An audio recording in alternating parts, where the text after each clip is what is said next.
সেরকম মনে রাখবেন আমাদের এই আন্দোলনটা, এটা মানুষের প্রাণের আন্দোলন, মানুষের প্রাণের আন্দোলন। আর এটা বাংলার মামাটি মানুষের আন্দোলন। বাংলার মামাটি মানুষ অনেক সহ্য করেছে, অনেক অত্যাচার সহ্য করেছে, কিন্তু একসময় সিঙ্গুর, নন্দীগ্রাম, নেতাই, ছোট আঙ্গারিয়া, ভিকারি পাশোয়ান থেকে শুরু করে একটার পর একটা ঘটনায় যখন বিচারের জায়গাটা একেবারে টোটালটাই শূন্য হয়ে গিয়েছিল, সেই সময় মানুষই মানুষের স্থান পূর্ণ করার জন্য এগিয়ে এসছে। এবং এটাই গণতন্ত্রের সবচেয়ে বড় বিউটি। এটা বিস্ময় নয়, এটাই গণতন্ত্রের ভবিষ্যৎ। অনেকে বলছেন, রাজনৈতিক পর্যবেক্ষকরা বলছেন যে বামপন্থীদের পতাকা যে ধরনের, এই যে কৃষি, গ্রাম, গরিব মানুষ, যেগুলো বলে একসময় এই লাল পতাকা সারা গরিব মানুষ বা শ্রমজীবী মানুষের সমর্থনটা পেতেন, অনেকে বলছেন যে বামপন্থীদের পতাকা আজকে মমতা বন্দ্যোপাধ্যায়ের হাতে। যেসব স্লোগানে অতীতে কয়েক দশক আগে সাধারণ মানুষ বামপন্থীদের উপর ভরসা রেখেছিলেন, তাদের বিশ্বাসযোগ্যতাটা আজকে আপনি তুলেছেন, হাইজ্যাক করে নিয়েছেন আপনি। তাদের স্লোগান, তাদের পতাকা, সেটা তাদের কাছে নেই, আপনার কাছে চলে এসেছে। না, আমি হাইজ্যাক করে বাঁচতে চাইনি। আমি মনে করি মানুষের কাজের জন্যই মানুষ শেখে না, কাজের মধ্যে দিয়ে মানুষের জীবনের অভিজ্ঞতা লাভ হয়। কাজ করতে করতে মানুষ জানতে শেখে কোনটা ভালো কোনটা খারাপ। এবং কাজ করতে করতে আমি যেটা মনে করি যে মানুষের ইস্যুগুলো আসে। তাই যদি সিপিএম বলেন, আপনাকে আমি একটা ছোট্ট ঘটনা বলি। আমি যখন ইউথ অ্যান্ড স্পোর্টস মিনিস্টার ছিলাম, এটা 92 এর ঘটনা, তখন আমার মনে আছে আইসিডিএস মেয়েদের মাইনে আমি বাড়িয়েছিলাম। তখন তারা এসেছিল আমার ওখানে একটা আন্দোলন করতে, সিপিএম নিয়ে এসেছিল। আমি ওপরে ছিলাম ভবনে, ইউথ স্পোর্টস মিনিস্ট্রিতে, ওরা নিচে বসে আন্দোলন করতে এসেছিল, খুব আমার বিরুদ্ধে গালাগালি দিচ্ছিল। তো তখন আমার প্রাইভেট সেক্রেটারি ছিল মিস্টার ধর, উনি আজকে বেঁচে নেই, মারা গিয়েছেন। তো ধরদা আমায় বললেন, দেখুন কিছু লোক তো ডেপুটেশন দিতে এসছে এখানে। তা আমি বললাম তো কি হবে? তখন আমি বললাম কি কারণটা কি? বলে এই কারণ।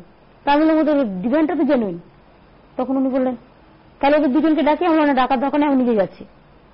তো আমি গিয়ে ওদের সাথে কথা বললাম, গিয়ে বললাম তোমাদেরটা তো অলরেডি আমি পার্সু করেছি, তোমাদের বলবার আগেই। আর আমার মনে হচ্ছে সেটা হয়ে যাবে বলেই তোমাদের নেতারা রাজনীতি করার জন্য ঢেকেছে। সুতরাং ওদের মিটিংয়ে বলার পরে যারা এসেছিল মুর্দাবাদ বলতে, তারা কিন্তু জিন্দাবাদ করে দিয়ে বেরিয়ে গেল। আমি একটা জিনিস মনে করি যে যদি কজ জেনুইন হয়, ডিমান্ড জেনুইন হয়, তাহলে এই আন্দোলন করে রাজনীতি করার প্রয়োজন নেই। ইস্যুটা নজরে আনলে, গোচরে আনলে এমনিতেই আমরা দেখি। আর আমি আমার জীবনে কাজ করতে করতে, ইউথ স্পোর্টস বলুন, কোল বলুন, রেল বলুন, উইমেন চাইল্ড বলুন, দের আর সো মেনি মিনিস্ট্রি, আমি জানি কাজ কি করে করতে, কাজটা কিভাবে করতে, এটা আমি জানি। এবং আপনারা আমাদের একটা রেলের মিনিস্ট্রি আছে, প্রায় 2 বছর হতে চলে। আমাদের ইউনিয়নের লোকেদের জিজ্ঞেস করলাম, আমরা দিস ইজ অনলি মিনিস্ট্রি যেখানে আমাদের এমপ্লয়িজ ইউনিয়ন ফেডারেশন, তাদের আমি পলিসি ডিসিশন মেকিং বডিতে ইনভলভ করেছি। এবং দে আর সো হ্যাপি।